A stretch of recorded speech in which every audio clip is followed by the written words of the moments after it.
Bonjour à tous, bienvenue dans les studios du Figaro TV. Dans 2 jours d'ailleurs, vous verrez cette émission entre Seine et Champs-Élysées. Le grand moment arrive, le grand moment est arrivé. Le Figaro fête ses 200 ans. Vous êtes les bienvenus au Grand Palais où vous attend tout le groupe Le Figaro et son directeur général Marc Feuillet.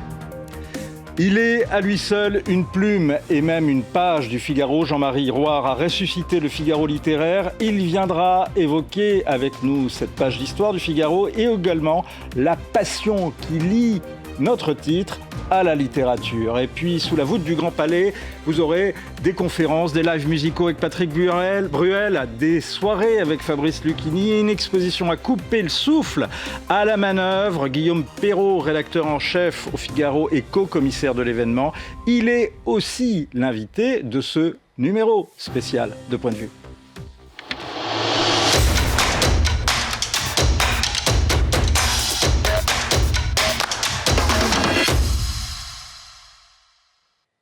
Bonjour Marc Feuillet.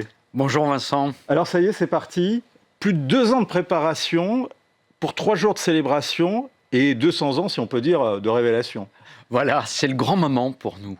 Ça fait effectivement 2 ans qu'on prépare ce bel anniversaire. Il a impliqué des dizaines et des dizaines de collaborateurs. C'est des heures de travail, de préparation, de rédaction, d'angoisse aussi, parce qu'on va recevoir une foule au Grand Palais.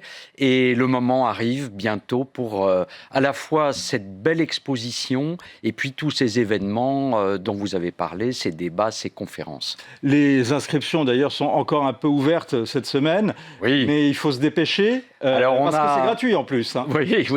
Oui, ce qu'on veut, c'est évidemment inviter un maximum de lecteurs, faire découvrir l'histoire de notre journal. On a déjà plus de 40 000 inscrits, Vincent. Et parfois, on atteint la jauge maximum du Grand Palais sur certaines tranches horaires. Et donc, il ne faut pas tarder à s'inscrire. C'est une gageure, hein, parce qu'en plus, c'est organisé au mois de janvier, en pleine semaine. Mais le défi, en tous les cas, en termes d'inscription, semble pour l'instant relevé. Oui, tout à fait. Il faut dire qu'on a une formidable campagne de communication. Et puis, on a aussi beaucoup édité des cahiers spéciaux, des suppléments, des hors-séries, vous en avez parlé, un beau livre. Nos réseaux sociaux, notre site internet relaie cette communication. Ça passionne, ça attire et c'est pour nous une belle surprise. Qu'est-ce que les visiteurs de cette exposition vont pouvoir admirer? En tous les cas, qu'avez-vous, vous, directeur général, et puis qu'est-ce que le groupe Figaro a voulu faire découvrir et connaître et admirer aux visiteurs qui vont venir sous la voûte du Grand Palais? Alors, c'est d'abord une très belle exposition d'histoire. C'est l'histoire du Figaro, mais vous savez, Vincent, l'histoire du Figaro est aussi l'histoire de France, l'histoire de notre pays, et aussi, quelque part, l'histoire des médias. Et donc, c'est à la fois le récit de la vie d'un grand journal, vous le savez, hein, la plupart des quotidiens, la totalité des quotidiens qui sont nés au début du 19e siècle ont disparu. Donc c'est un petit miracle, c'est une alchimie, le fait que le Figaro ait continué à publier pendant 200 ans. Et c'est toute cette histoire que nous voulons décrire et faire connaître aux lecteurs. Les lecteurs, ils ont toujours une impression un peu de distance avec les médias d'information. Et nous, au contraire, on veut profiter de ce moment pour se rapprocher de nos lecteurs qui viennent parler avec nous, qui viennent voir nos rédactions et qui viennent surtout découvrir une formidable épopée. Et ils viendront voir d'ailleurs également les studios du Figaro, puisqu'il y aura 2 types de production d'émissions, à la fois sur la grande scène et également dans des studios qui vont être délocalisés. Oui, tout à fait. On en profite pour délocaliser Figaro TV, dont vous êtes un des grands animateurs au Grand Palais. Et donc, les téléspectateurs, les auditeurs, les lecteurs, je ne sais plus comment les baptiser maintenant, le public viendra découvrir aussi un peu les coulisses de l'information. Le Grand Palais, c'est l'écrin idéal pour célébrer le Figaro? Oui, le Grand Palais, c'est un lieu culturel et c'est un monument unique. C'est Paris, c'est un monument de la fin du 19e siècle, l'âge d'or de la presse. C'est un lieu où il y a à la fois des défilés de mode et des grandes expositions culturelles. C'est au centre de Paris, tout près des Champs-Élysées. C'est un magnifique symbole pour nous. Qu'est-ce qui vous a frappé, Marc Feuillet, au Figaro, à votre arrivée? Vous aviez dirigé un autre grand groupe de presse, l'Express Rulata avant, et vous arrivez au début des années 2010, fin des années 2000, début des années 2010, à la tête du Figaro. Qu'est-ce qui vous frappe à cette époque? Alors, ce mélange entre héritage et modernité, vous savez que c'est ce qui caractérise un peu notre journal, c'est ce qui explique aussi sa grande longévité, l'héritage et la modernité. Quand je suis arrivé au 14 boulevard Haussmann, puisque nous étions à l'époque au 14 boulevard Haussmann, j'ai tout de suite la vision de cette statue, de cette grande statue de Figaro, qui ornait l'immeuble du 26 Drouot, l'immeuble d'Hippolyte de Villemessant, qui est tout près qui est tout près, qui est quelques dizaines de mètres de l'endroit où on enregistre cette émission. Et voilà, cette statue qui représente Figaro, Beaumarchais, et au fond, la création du journal. Et en même temps, très vite, j'ai visité une imprimerie qui est celle du Figaro du Tremblay, ultramoderne, waterless, extrêmement rapide, de très grande qualité. Et en même temps, le début de ce qui était la newsroom, c'est-à-dire l'endroit où se fabrique l'information tout au long de la journée et qui allait être diffusée sur Internet, puis plusieurs années après, sur tous les supports. Et donc ce mélange entre héritage, les grandes plumes, l'histoire du Figaro à travers cette statue de Figaro, et en même temps cette modernité naissante et qui est encore celle d'aujourd'hui. Qu'est-ce qui vous a frappé dans l'histoire du journal au cours de ces 2 ans de préparation, en plus de cette fameuse alchimie qui fait que le Figaro traverse les siècles, en plus de cet alliage entre tradition et modernité? À travers cette exposition, j'espère que les lecteurs et le public comprendra aussi ce que j'ai ressenti moi-même à la lecture, à travers l'histoire de ce Figaro, à travers cette exposition. Bon, d'abord, un grand média d'information qui a franchi des guerres, des révolutions industrielles. Un journal dans lequel de très grands journalistes ont écrit, de grandes plumes, des écrivains, on va en parler tout à l'heure, et en même temps de grands entrepreneurs. Hippolyte de Villemessant, qui était un entrepreneur assez génial, qui a beaucoup inventé pour le journal. Je cite aussi Hersan, qui a été un très grand innovateur, qui a créé les suppléments magazines. Il fallait avoir une vision pour créer des suppléments magazines avec un quotidien et les diffuser une fois par semaine. Et puis bien sûr, Serge Dassault, qui a repris depuis, la famille Dassault a repris depuis plus de 20 ans maintenant le journal à la famille Hersan, et qui l'a considérablement modernisé, qui a puissamment investi dans son développement. Le Figaro, ce n'est pas qu'un journal, c'est une marque, c'est un nom, c'est un label. Alors, compliqué de parler d'un label pour un journal, c'est une... Je savais que j'allais vous titiller. Voilà, une belle marque d'information. Bon, notre vision au Figaro, c'est que l'information qui est produite par nos 500 journalistes soit diffusée sur tous les canaux de l'information, mais tous les canaux de l'information moderne. Donc c'est évidemment de la presse écrite, un quotidien, des magazines, des hors-séries bien sûr, des guides, mais aussi des conférences, des voyages, bien sûr une application, un grand site internet, qui est un des principaux sites internet de notre pays, si ce n'est le principal, et puis bientôt, surtout maintenant, des podcasts et Figaro TV, puisque le Figaro a lancé sa chaîne Figaro TV, et donc dans l'expression avec les réseaux sociaux de tous les canaux de distribution, une promesse unique, celle de l'information, une information professionnelle, une information complète et l'information d'une grande rédaction française. L'histoire du Figaro, n'est-ce pas aussi, c'est d'avoir justement étendu cette marque prestigieuse d'information, de référence d'ailleurs, ce nom à autre chose parfois qu'à un média? Oui, c'est le code génétique du Figaro, c'est cette innovation. Villemessant avait créé beaucoup de suppléments aussi au Figaro. Hersant innovait beaucoup et on continue toujours à innover en cherchant tous les moyens de s'adresser à nos publics. Alors, tous les moyens technologiques, j'ai parlé tout à l'heure des podcasts, des réseaux sociaux, de la télévision, mais aussi à travers des événements. Et par exemple, ces 3 jours au Grand Palais, c'est pour nous un événement et une formidable occasion aussi de s'adresser à nos lecteurs. Quel est justement votre rapport au public et aux lecteurs ? On leur doit tout, Vincent. On doit tout à nos auditeurs, à nos internautes, à nos téléspectateurs. On a aussi l'obsession de se rapprocher d'eux, d'effacer cette distance qui souvent existe entre les lecteurs et les grands médias, cette impression de surplomb. On se rapproche beaucoup d'eux. Je donne toujours cet exemple. On a créé des rédactions en région pour aller au plus près de l'information dans les grandes villes de France. Et Figaro TV, et d'une manière générale, toute notre production audiovisuelle, c'est aussi la façon d'incarner à travers nos journalistes ce qu'est le Figaro et de nous rapprocher de nos lecteurs. Il y a une chose que vous répétez souvent, Marc Feuillet, et vous l'avez un petit peu évoqué depuis qu'on discute, c'est que l'ADN du Figaro, ça a été toujours l'innovation.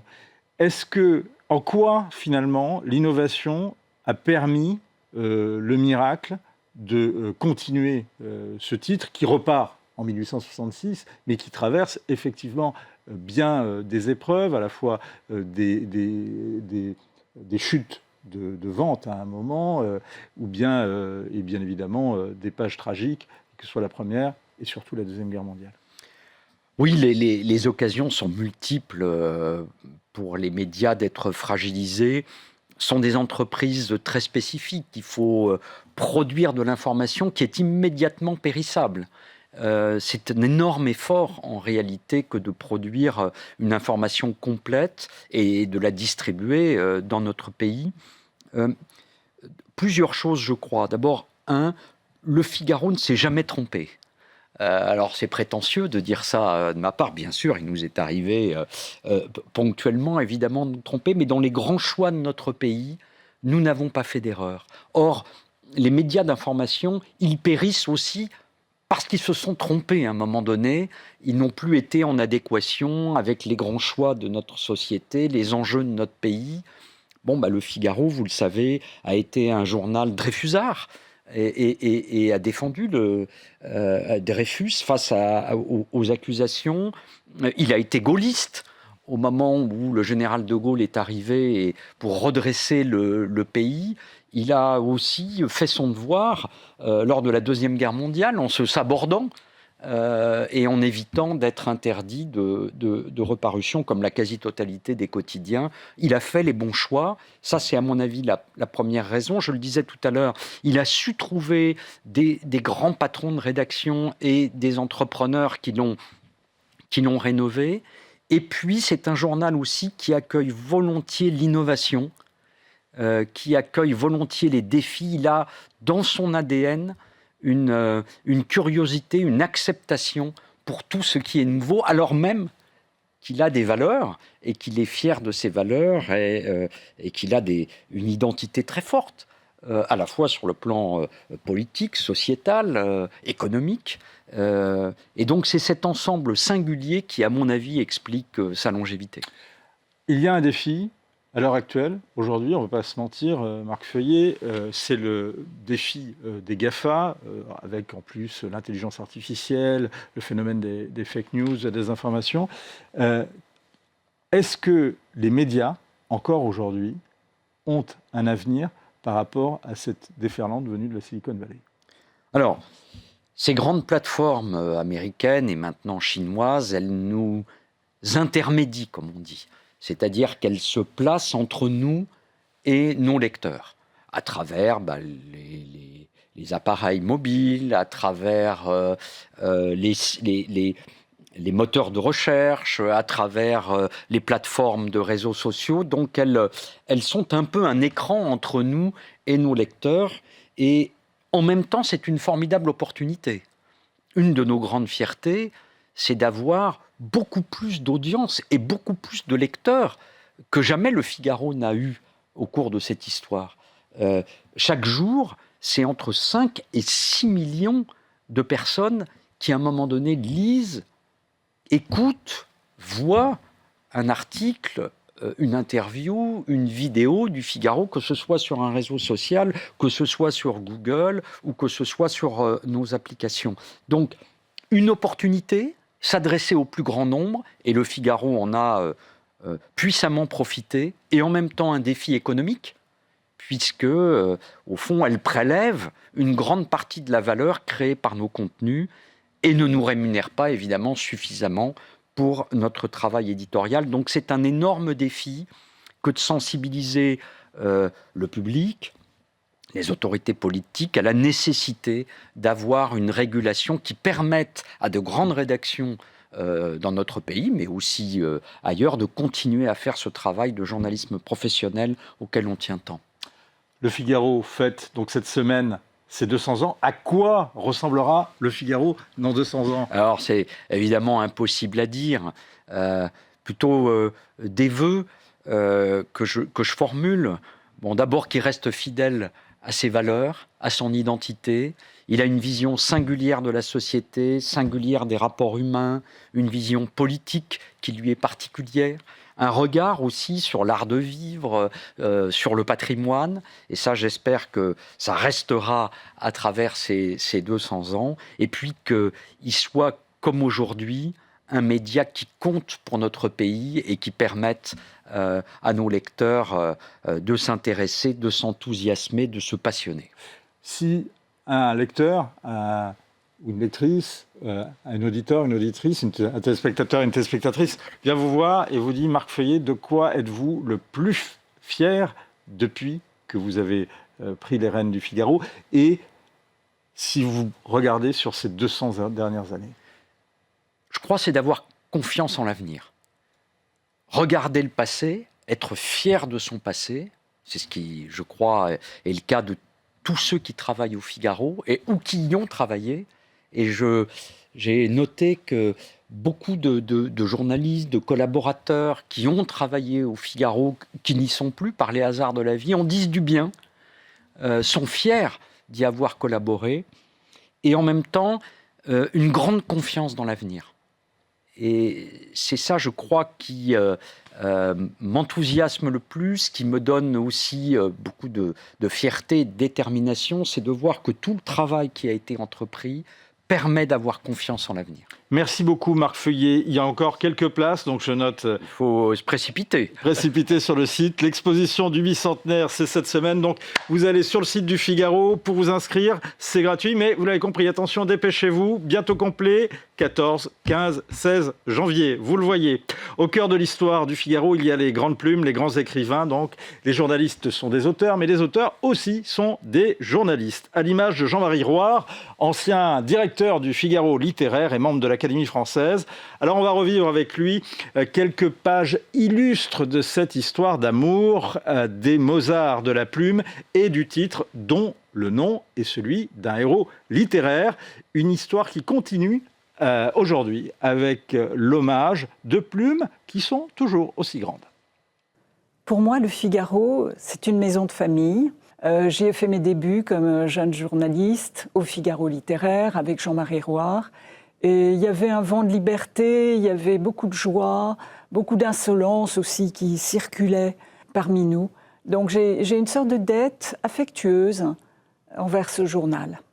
Joyeux anniversaire au Figaro. Pour moi, c'est effectivement je ne voudrais pas être faillot, mais peut-être le seul journal dans lequel effectivement on peut dire un certain nombre de choses, là où d'autres journaux n'autorisent que ce qui va dans leur sens. Je souhaite au Figaro un joyeux anniversaire. Je souhaite que dans 200 ans, ce soit le seul journal qui ait résisté et qui, sur le papier, permettrait à des gens qui seraient vraiment des dissidents et des révoltés ou des rebelles, des gens qui sauraient encore lire, que ce journal existe et puisse nous dire « Faites attention, ici, la liberté est en péril ». Alors pour moi, le Figaro, c'est George Sand, puisqu'il raconte dans son autobiographie l'histoire de ma vie, quand dans les années 1820, elle a été demandé une autorisation à la préfecture pour porter un pantalon, puisque toutes les femmes à l'époque devaient le faire, pour pouvoir se présenter au Figaro, qui avait quelques années, et devenir apprentie rédactrice. Et ça a marché.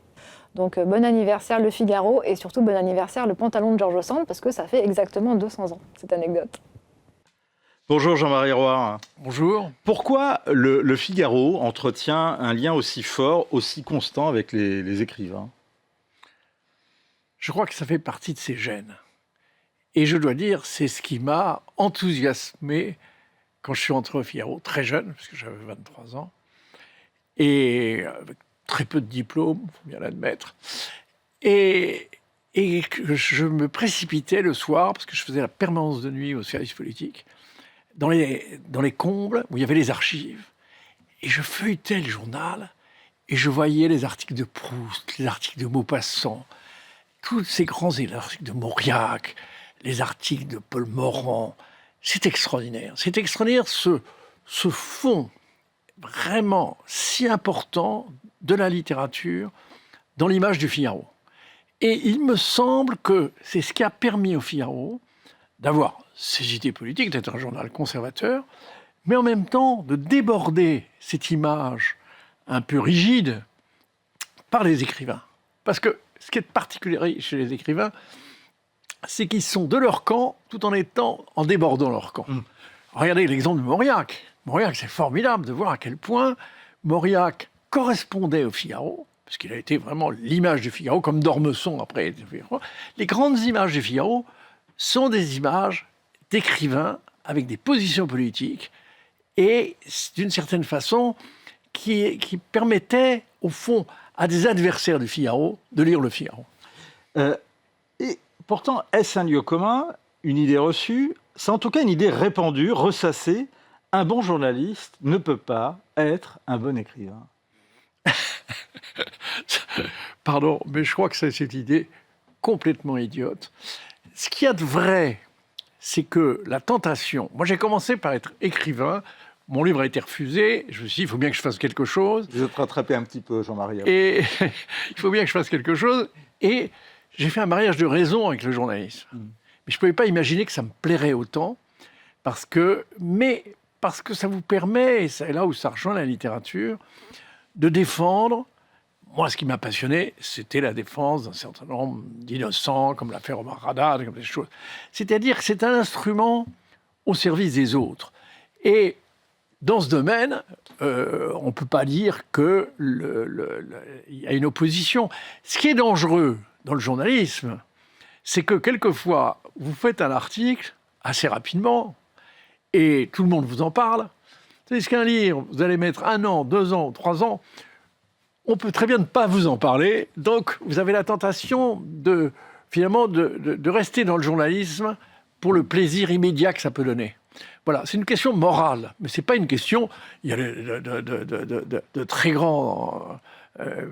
des écrivains qui ont fait du journalisme. Je pense à Maupassant, a fait du journalisme. Enfin, beaucoup de grands écrivains ont été des journalistes. Parce qu'il faut arriver à gérer la capacité de raconter le réel, de raconter l'actualité telle qu'elle est, et puis, par contre, une autre capacité de savoir inventer des histoires, de savoir inventer des fictions. C'est pas le même sport. Si, parce que ce qu'il y a de merveilleux, enfin, en principe, chez les bons écrivains, même quand ils sont journalistes, c'est qu'ils cherchent la vérité. Et la vérité n'est jamais l'exactitude.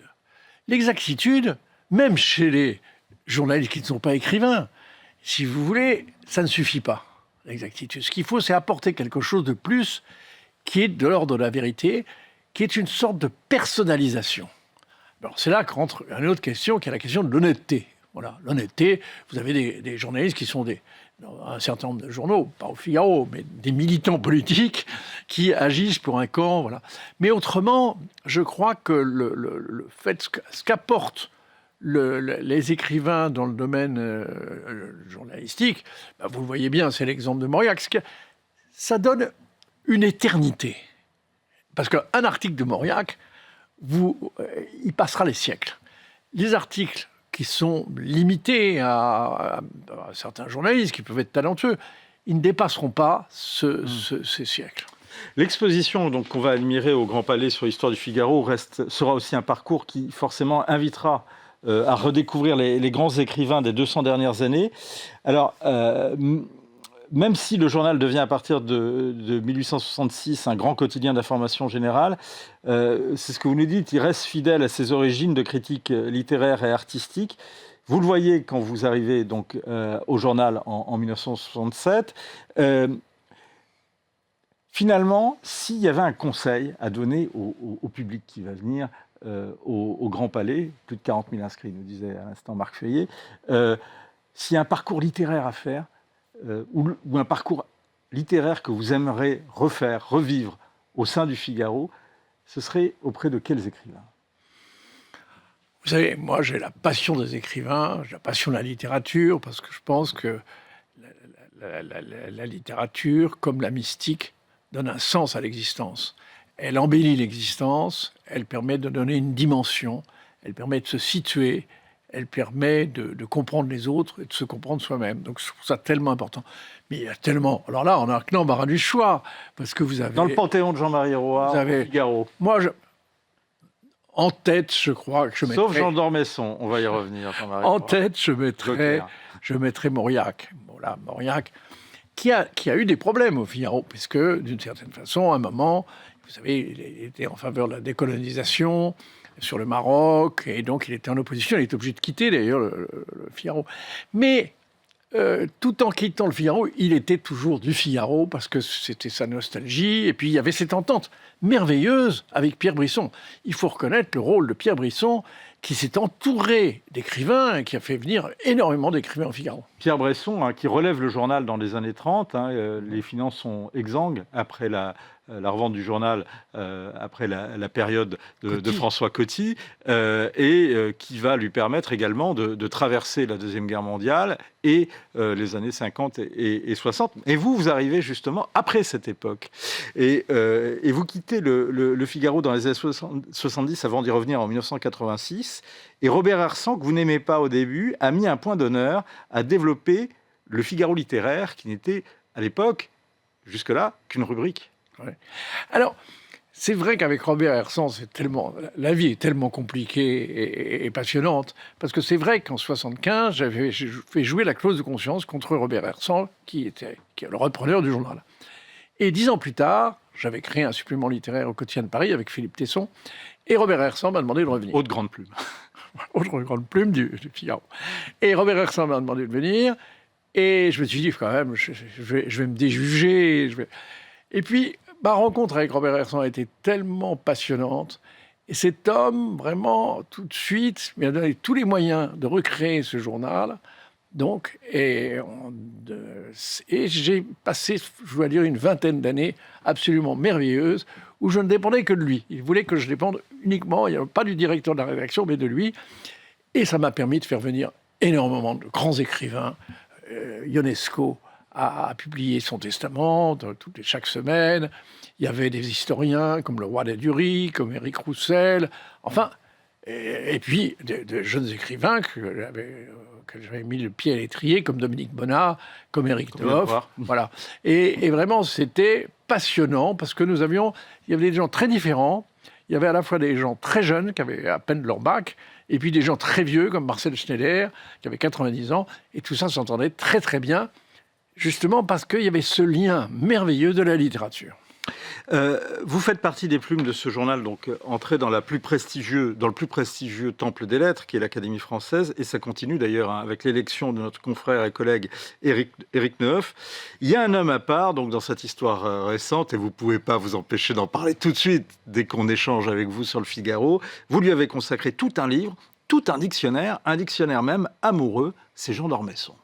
Oui, c'est vrai que Jean d'Ormesson a occupé une très grande place dans ma vie, quand j'étais très jeune, quand j'avais 18 ans, parce qu'il a incarné pour moi, je l'ai rencontré dans des circonstances très personnelles, parce qu'il était amoureux d'une dame, et moi j'étais amoureux... Ça est arrivé assez souvent chez Jean d'Ormesson. Amoureux de la sœur, et il incarnait pour moi l'écrivain qui aime la vie, l'écrivain qui ne se prend pas au sérieux, et il y avait quelque chose chez lui de formidablement sympathique, agréable. Et ensuite, c'était à l'occasion d'une chronique que j'ai publiée dans le Figaro sur l'affaire Gabriel-Russier, vous savez.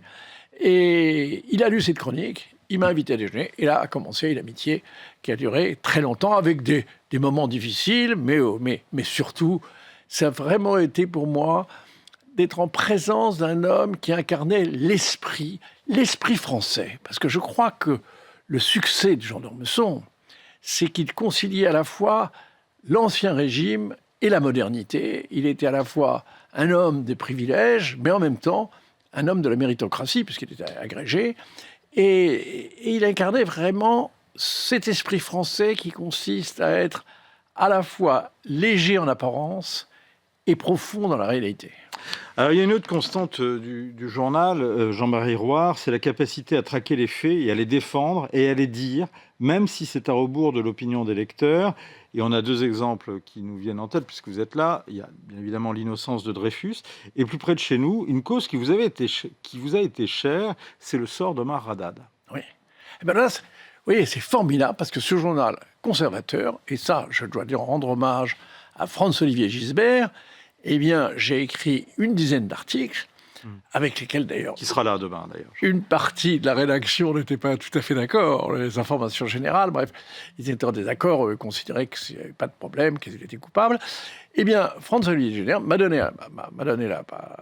permis d'écrire une dizaine d'éditoriaux extrêmement sévères, si sévères que ça a amené, j'ai été traduit devant la 17e chambre correctionnelle et condamné à 100 000 € de dommages-intérêts. Mais c'est un hommage à Hippolyte de Villemessant, qui disait que, nous racontait Michel de Gégère avant Noël, que quand il arrivait dans la salle de rédaction, il demandait aux journalistes combien ils avaient de duels et combien ils avaient de procès. S'ils disaient 0, mais qu'est-ce que vous foutez au journal?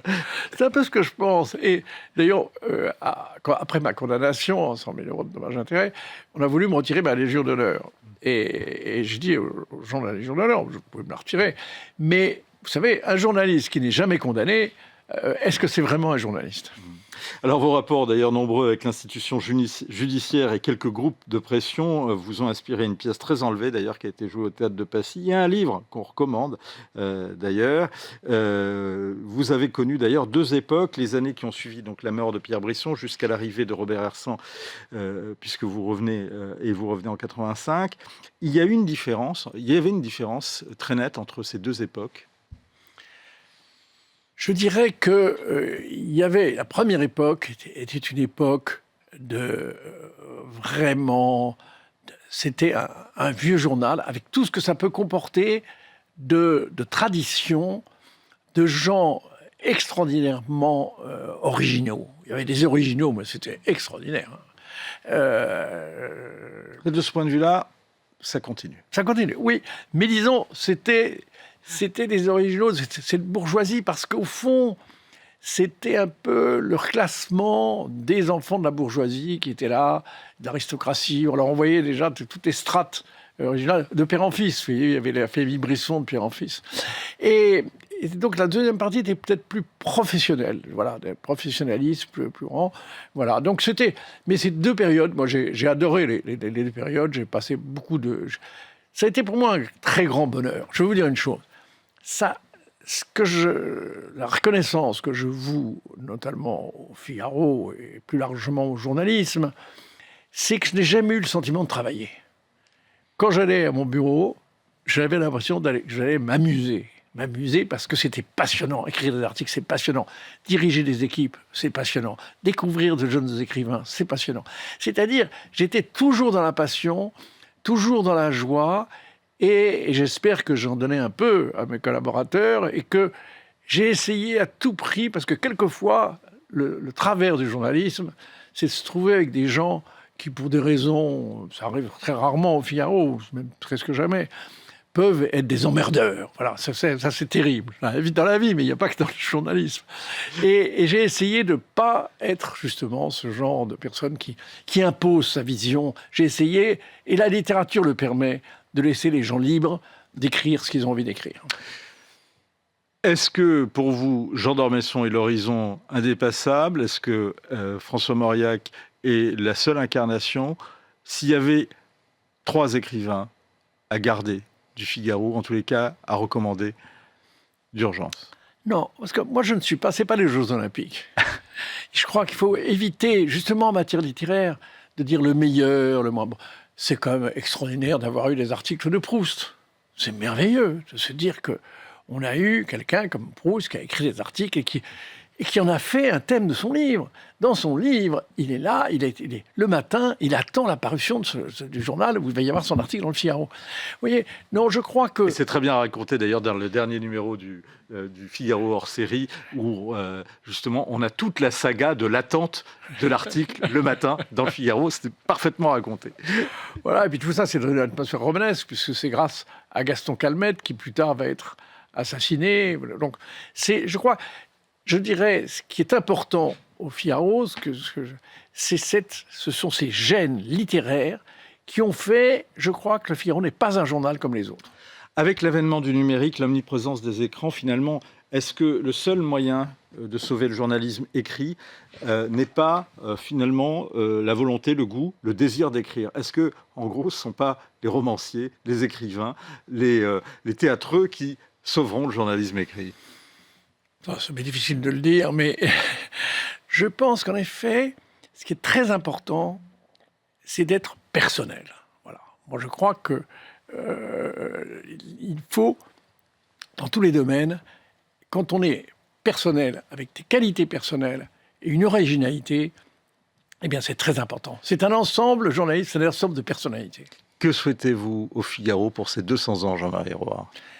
Eh bien, je souhaite qu'il continue à être ce qu'il a toujours été et qu'il ait ce tropisme vers ces gens un peu bizarres et un peu étranges que sont les écrivains qui lui ont apporté, je dirais, son âme. Et c'est très important parce que ce qui est important dans la vie, je trouve, c'est l'âme. Et un journal qui a eu une âme, eh bien, il faut espérer qu'il continue d'avoir cette âme.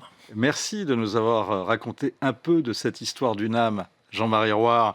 Et je signale au passage d'ailleurs Le Figaro, 200 ans de liberté, c'est le livre événement à l'occasion de ce bicentenaire. Le Figaro traverse les siècles, 200 ans d'histoire de France. C'est le nouveau numéro du Figaro hors série dont on vient de parler. Et pour connaître, pour revivre ces 200 ans, eh bien rendez-vous mercredi, jeudi, vendredi au Grand Palais.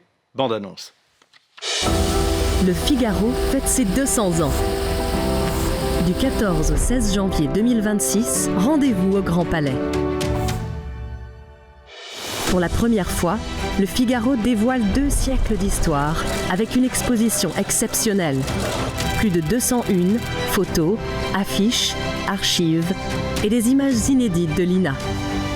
Sur les façades intérieures du Grand Palais, une projection géante, immersive, spectaculaire. Sous la nef, pendant 3 jours, nos journalistes vous donnent rendez-vous pour des débats, des rencontres, des conférences et toutes les émissions du Figaro TV. Un événement unique, ouvert à tous. Venez célébrer les 200 ans du Figaro avec nous. Bonjour Guillaume Perrault. Bonjour Vincent. Alors vous êtes l'un des 2 commissaires de cette exposition que l'on va pouvoir découvrir au Figaro, au Grand Palais. Question simple, qu'est-ce qu'on va pouvoir voir, qu'est-ce qu'on va pouvoir vraiment découvrir? Oh, c'est une exposition très riche sur 200 ans d'histoire du journal. On a d'abord des œuvres originales. Il y a le manuscrit du mariage de Figaro, qui était l'exemplaire de travail de Beaumarchais, que la Bibliothèque nationale a eu l'obligeance de nous prêter. C'est l'exemplaire dont Beaumarchais se servait pour ses lectures privées de la pièce, pour obtenir l'autorisation de la jouer en public, ce qu'il a fini par obtenir en 1784. Et on va exposer le fameux monologue de Figaro, « Sans la liberté de blâmer, il n'est point d'éloge flatteur », qui, on le sait, est devenu la devise de notre journal. Que ne faut-il absolument pas rater? Eh bien, alors, outre ce chef-d'œuvre qu'est cette pièce magnifique que je viens d'évoquer, il y aura des manuscrits originaux de Marcel Proust, des chroniques qu'il a publiées dans le Figaro, Sentiments filiaux d'un parricide, La mort des cathédrales, Impression de route en automobile. Ça, ce sont 3 chroniques qu'il a publiées dans le journal. Oui, parce qu'on oublie, mais Marcel Proust n'est pas simplement le chroniqueur de vie mondaine ou n'est pas le metteur en scène de vie mondaine. Il a fait des vrais reportages, des vrais grands reportages. C'est d'ailleurs dans le Figaro qu'on invente un petit peu, ou en tous les cas qu'on popularise beaucoup l'exercice. Oui, je dirais qu'il a fait des chroniques. Et d'ailleurs, le premier tome de À la recherche du temps perdu, qui est du côté de chez Swann, 1913, est dédié au directeur du Figaro, Gaston Calmette. Et aujourd'hui encore, quand vous achetez un livre de poche, ce volume, vous avez la dédicace au directeur du Figaro. Hein. Sa volonté a été respectée. Guillaume, vous êtes plongé donc dans ces 200 ans d'histoire. Qu'avez-vous découvert? Qu'est-ce qui vous a vraiment surpris? Alors j'ai découvert la richesse déjà artistique et littéraire du journal au XIXe siècle. C'est-à-dire que tous les grands noms de la littérature française au XIXe siècle ont publié dans le Figaro. Que ça soit Baudelaire, avec qui pourtant nos rapports avaient mal commencé, mais il a publié des petits poèmes en prose et une étude sur Constantin Guy où il a inventé le mot modernité. C'est le peintre de la modernité, c'est lui qui lance cette formule. C'était dans le Figaro, que ça soit un peu plus tard Maupassant, Barbey d'Aurevilly, Zola, tous ces noms étaient dans le Figaro, souvent sous forme de feuilleton, mais la littérature avait vraiment une place éminente dès le 19e siècle. Ce qu'il faut dire aussi, c'est que la littérature a une place évidente dans toute la presse française, oui. Parce que le feuilleton, toute la littérature, notamment du 19e siècle, qui nous est parvenue, oui. Vient très souvent de feuilletons, comme on fait les séries aujourd'hui, mais de feuilletons qui sont dans les journaux. Oui, c'était aussi parce qu'il y avait une censure sous les régimes, disons, de la Restauration. C'est moins vrai sous la monarchie de Juillet, mais c'est de nouveau vrai sous le Second Empire, en tout cas jusqu'aux années 1865-67. Et donc, insister autant sur la littérature, et c'était aussi l'assurance de ne pas avoir de soucis avec le pouvoir. Hein. C'est toujours plus délicat de parler de politique. Mais c'est une grande tradition française aussi, en effet, que cette place accordée aux grands écrivains. Et César Birotteau, par exemple, pour prendre un des classiques de Balzac, eh bien, il a été vendu... Ça se passe dans le quartier, en plus. Ça se passe dans le quartier. Voilà l'histoire d'un parfumeur dans le quartier de la Bourse, je crois, si mes souvenirs sont exacts. Eh bien, à l'origine, le contrat a été fait avec un des propriétaires du Figaro pour que ça paraisse en feuilleton dans le journal, mais ça n'a pas eu lieu parce que le Figaro de l'époque a fait faillite avant d'être repris, parce que c'est une histoire très mouvementée, le Figaro. C'est ça qui est très intéressant, Guillaume Perrault, et on l'évoquait tout à l'heure avec Marc Feuillet, mais le Figaro, c'est des chutes et des renaissances. Oui, les premières décennies sont assez difficiles. Moi, ce qui m'a frappé, c'est que à partir de 1826, très vite, il s'impose comme un titre qui compte, parce qu'il est caricaturé dans les dessins de presse de la monarchie de Juillet. Alors même que c'est quand même une feuille, oui. C'est un petit feuillet, quoi. Et oui, mais il trouve sa place, et il a aussi du talent, parce que par exemple, Victor Hugo, en 1827, et bon, c'est un jeune qui commence, évidemment, il n'est pas encore le génie que l'on va connaître. Il y a eu la bataille d'Hernani, il a déjà fait... À 1830, mais en 1827, on n'y est pas encore. Ouais. Et il publie une pièce qu'on ne lit plus guère, qui s'appelle Cromwell, dont la préface est un peu un manifeste du romantisme. Et les journalistes du Figaro, qui vient de naître, en font des critiques élogieuses, mais surtout très approfondies sur des pages et des pages. Donc ils ont quand même, ils appartiennent au tout Paris de l'époque, quand même. Ils sentent bien les choses. Et c'est d'ailleurs la preuve et l'illustration, on le disait à l'instant avec Jean-Marie Roire, que à l'origine, d'abord et avant tout, c'est un journal qui s'intéresse à la vie culturelle et à la vie des écrivains et au talent littéraire. Absolument, et qui donne une grande liberté aux écrivains. Par exemple, Villemessant, qui est le directeur emblématique du Figaro sous le Second Empire et au début de la Belle Époque, eh bien, il ouvre ses colonnes à Jules Vallès, qui est pourtant un socialiste révolutionnaire, mais il apprécie son talent de plume. Il va le laisser faire des reportages sur la vie des ouvriers et il va défendre Vallès contre les interventions extérieures qui vont protester contre certains de ses articles. Il va veiller à un certain éclectisme. Être un écrivain à l'époque, en tout cas pour Villemessant, ça donnait certains droits. Mais pourquoi justement défendre cet éclectisme ? D'abord, je crois que c'est la valeur professionnelle de Villemessant qui voulait qu'il y en ait pour tous les goûts, si j'ose dire, que le journal ne soit pas monocolore. Lui-même, il était monarchiste, il était légitimiste, mais ça n'a pas empêché de faire venir des orléanistes, des bonapartistes, des républicains, un anarchiste qui était Rochefort, et puis ce socialiste révolutionnaire qui était Jules Vallès. Alors certes, les deux derniers, ils étaient minoritaires dans la rédaction, mais ils tenaient à ce que ces sensibilités-là soient représentées. Alors, bien sûr, c'est pour viser le public le plus large, mais ça implique aussi que les lecteurs acceptent des voix dissonantes. Parce que si vous êtes outré au point de voir la signature d'un Rochefort ou d'un Vallès dans le Figaro, vous ne le lisez plus. C'est quand même un journal qui aime aussi les paradoxes. Vous venez de le dire, donc un journal quand même bourgeois, mais qui va défendre les ouvriers. C'est un journal... En tout cas, qui s'intéresse à leurs problèmes. C'est un journal, effectivement, qui est culturel à l'origine, mais il devient un grand quotidien politique.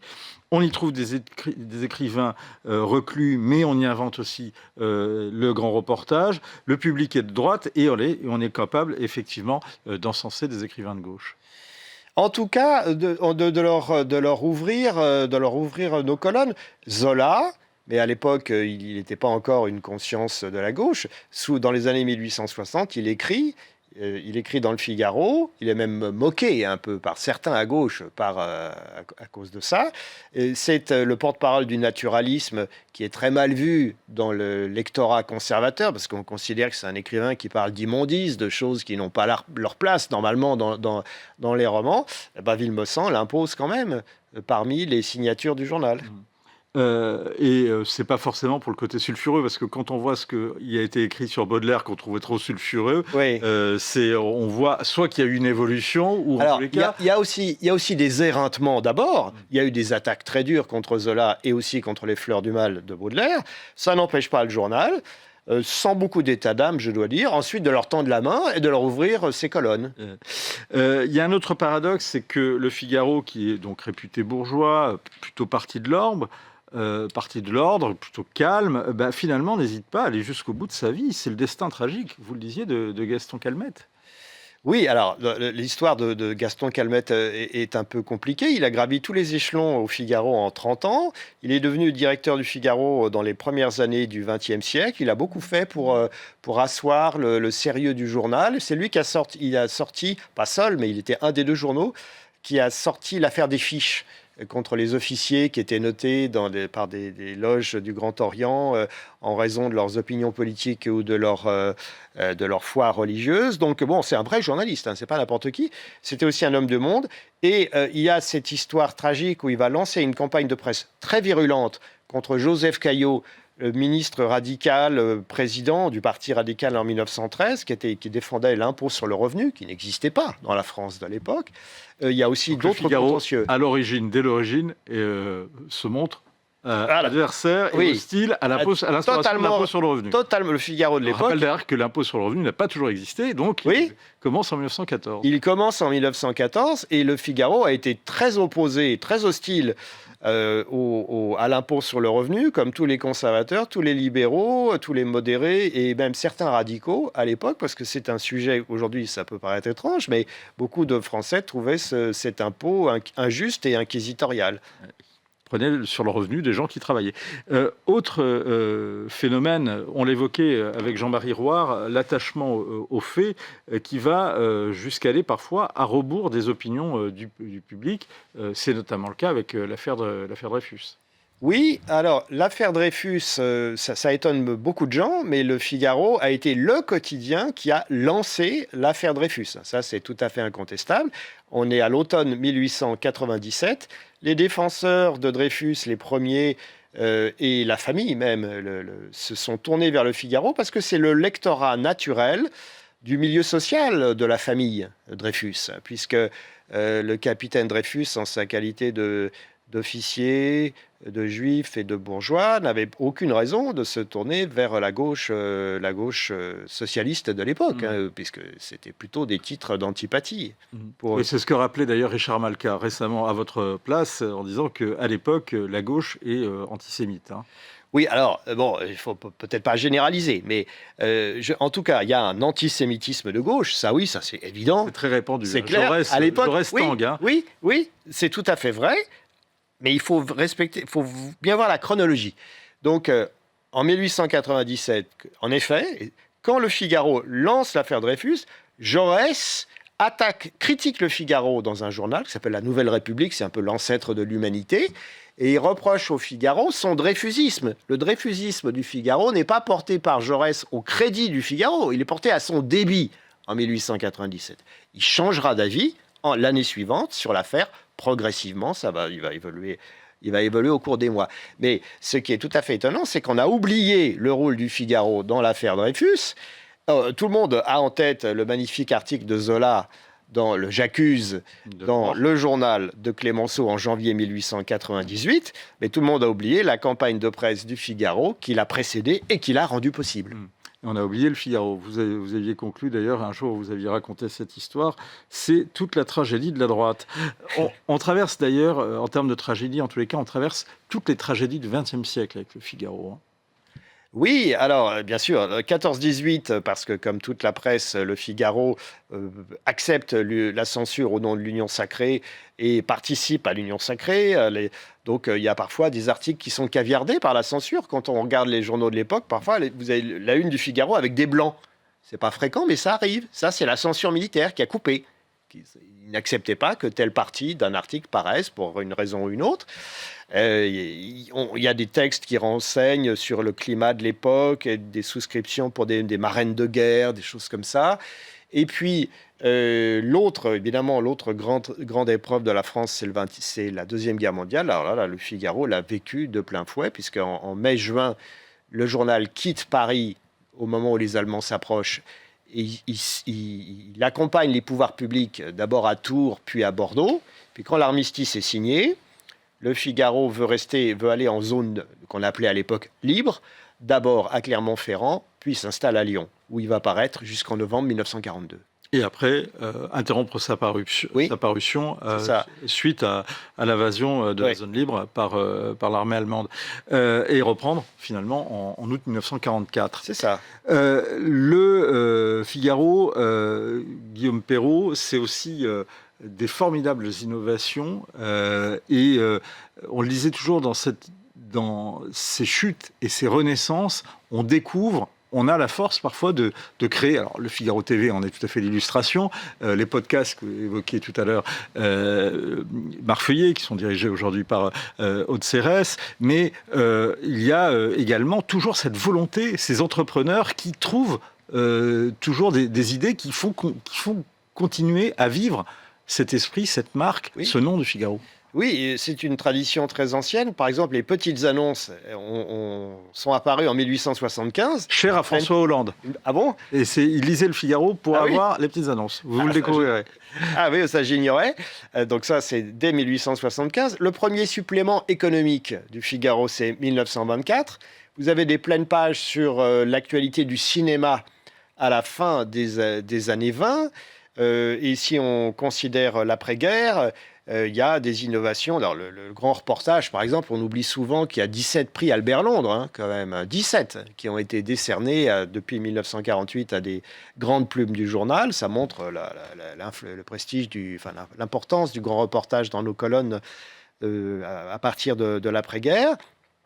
Et puis, les innovations, c'est aussi la relance, alors plus récemment, la création du Figaro Magazine en 1978, la création de Madame Figaro en 1980, la relance du Figaro littéraire qui prend l'allure qu'on lui connaît aujourd'hui en 1986, par Jean-Marie Roire, que vous venez de recevoir, et le grand tournant lié à l'avènement d'Internet et du numérique. Et tout ça est d'ailleurs extrêmement bien retracé dans cette exposition dont vous êtes le co-commissaire. Merci beaucoup Guillaume Perrault. Dès maintenant d'ailleurs, vous pouvez vous procurer Le Figaro, 200 ans d'histoire. C'est le livre événement supervisé par Étienne de Montetti. Le Figaro traverse les siècles, 200 ans d'histoire de France. C'est le nouveau numéro du Figaro hors série, indispensable. Cet anniversaire, on y revient demain autour de Timothée Delem avec Alexis Brézé, François-Olivier Gisbert et votre comparse Claire Blandin, qui est historienne et co-commissaire de l'exposition au Grand Palais, 14, 15, 16 janvier, avec les studios délocalisés et Point de Vue tournés chaque jour à 9h30. C'est mercredi, c'est jeudi, c'est vendredi. Venez nombreux.